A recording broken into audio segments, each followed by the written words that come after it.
Hello everyone and welcome back to another book review. First of all, if you're new here, if this is the first video you're watching from me, I post new book reviews almost every single day. So if you're looking for some reading inspiration for the summer, if you want to know what other people are reading, if you're nosy and just want to know my opinions on things, then maybe feel free to stick around. Also, I'm always looking for suggestions. I'm always open for suggestions and I really do try to get to all your suggestions. So if you have anything you think I should read and try, let me know in the comments below and I will try to get to it. Now let's talk about today's entry in the series. This has been a series that I was reading and was on hiatus. It was outside my control. So this is Heaven's Design Team Volume 4. This is what the cover looks like. It is red. And I say out of control because I don't even know how long ago at this point. 6 months, 8 months ago, I read Heaven's Design Team Volume 1, 2, and 3.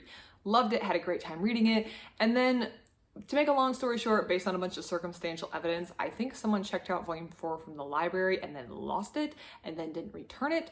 And so the library had to order a replacement and it is finally back on the shelf so I can resume reading this series. I checked out Volumes 4, 5, and 6. I haven't read 5 and 6 yet, but when I read them, I will review them, but I can finally resume this series. So something about this series I feel like to note is that it's slow to suck you in, but maybe that's not the right wording, but I'll stick with that for now. It's slow to suck you in, but it does suck you in. That's something I remember from reading it the first time, is when I first started, I was like, this is okay. But it slowly grew on me chapter after chapter until I found out that I was really enjoying it by the end of Volume 1, and then it just kind of flowed into Volume 2 and 3. Of course, I had this unplanned hiatus from this series for quite a while, and now that I was getting back into it, I had kind of forgotten that and I started Volume 4. The premise of Heaven's Design Team is that God has a design team that's in charge of designing animals on the planet. He will give some directions like make something that can hear really well or some other vague direction, and this design team has to figure something out. At the end of their session, they do ultimately end up creating some sort of animal that lives or has in the past lived on Earth. So it's kind of a fun, set in a fictional framework. It's a fun way to introduce like pop science and biology and just fun animal facts with a little bit of a story or a plot around it. It's fun, we have some memorable characters, but overall it just feels like a fun way to bring all these fun pieces of information forward. When I first started this, I remember when I first started this, like Volume 4, I was thinking to myself, okay, this is fine, but it does really start to grow on you in a very subtle way where all of a sudden you're sucked in, you didn't realize it, and you're like, wow, this is actually really good, whereas the next volume I want to read it. So that's something I think to know about the series is maybe it doesn't pack a strong punch, it's not coming out the gate strong, at least not in my personal opinion. Like the first chapter is not going to be breathtaking, you're not going to be sucked away, there's no whirlwind romance to get swirled away in, but I feel like it just has enjoyable pacing and it's just the right mixture of like fictional plot and like this universe that's being built about like God having a design team for the Earth, mixed with that pop science, that biology, that fun animal facts that's just kind of interesting to everyone. It's the right mix of cute, funny, entertaining, educational, all in one. Also, at the end of each section, they have a section where they talk about the actual animal that they wound up designing in the previous chapter. So you do get your little, they call it the encyclopedia of real animals, and you do learn a little bit at the end of each chapter, which without feeling like you're reading a textbook or you're bored to tears or you're not really interested in what's being said. Also in the series, or in this entry in the series, this volume contains the building of penguins, which I liked because penguins are one of my favorite animals. I think I have seen every documentary on penguins that has been produced.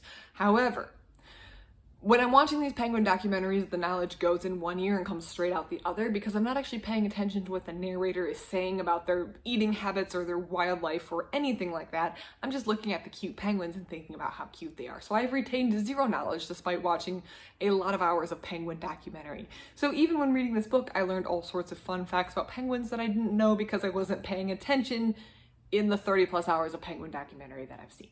There are a lot of good penguin documentaries out there, by the way.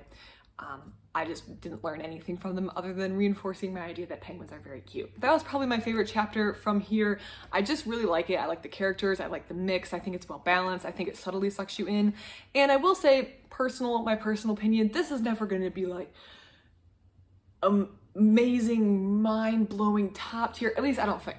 There's always room for these series to change and grow. But I don't think this is going to be like, world-changing, emotionally heart-wrenching, wonderful, I'm evangelizing to everyone sort of series. But not everything needs to be that kind of series. Reading those like soul-wrenching, love, whirlwind sort of series can, I feel like, be a little bit emotionally exhausting, and sometimes you just want to read something that's fun, entertaining, quick, snappy, a little bit of educational content, some fun animal facts that you can share with your friends the next time you see them, and it's done. Not everything has to be top tier for it to be worth reading. This is just enjoyable. It's fun, it's enjoyable. I feel like it's suitable for all ages. You could have young kids who enjoy it. I'm an adult and I am reading it and I'm enjoying it. So I feel like it really does fill this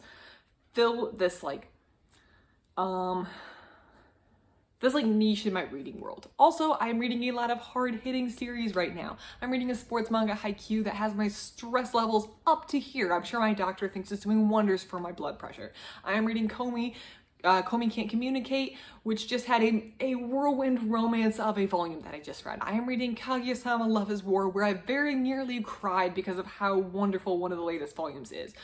I needed to like emotionally detox from what had happened in those volumes because I did not want to read another hard-hitting thing. And sometimes I find when I read too many things that are just, in my opinion, so great and so good, when I try to read something else, it inevitably falls flat, even if it shouldn't, because I'm used to something that's just so wonderful and so great, or I'm trying to compare the thing that I'm reading next to the book that I just read. My aunt calls them, what does she call them? Like a one-night stand book? I don't know if she found that terminology from somewhere else, so I'm sure she didn't invent that terminology, but sometimes you just need a book to kind of like do a little palate cleanser and move on. I also experienced this when I read the series Check Please, where it was so good that I just needed to read something quick afterwards, so I didn't get hung up on that book for so long thinking about how good it was and being too scared to start anything else knowing it wouldn't compare to the book that I just read. Those other series I'm reading were so good that I was just looking to kind of like do a little bit of a manga palate cleanser, so I wasn't so hung up on it that I felt like I couldn't read anything else in the fiction category or I couldn't read anything else in the fiction category because I would be comparing it to the things that I had just read. And that's where this came in. This fulfilled it. This is wonderful. This is great. I do recommend this series. I think it's fun. I think it's funny.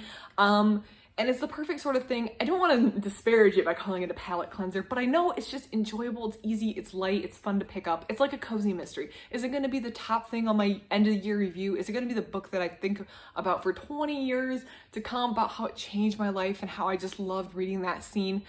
Probably not. But it's an enjoyable read, it's a classic, it's a standby, it gets me out of a rut where I might get stuck, and that's what I enjoy about this, and that's why I really recommend it. Learn some fun facts, have a good time. What's there to lose? If you have any thoughts on this series so far, please let me know. If you strongly disagree with what I'm saying and you think this is the best series ever written, please let me know too. I have thick skin, I can take criticism or controversy, or maybe not controversy, a contrasting opinion. If you have anything else you think I should be reading, if there's any series that you think I'm not reading that I should be, that you'd like to see me do a review of, same for regular books, it doesn't have to just be manga. I read plenty of books that aren't manga too. Anything that you'd like to suggest, leave it in the comments below. Otherwise, thank you so much for watching and I hope you have a great rest of your day.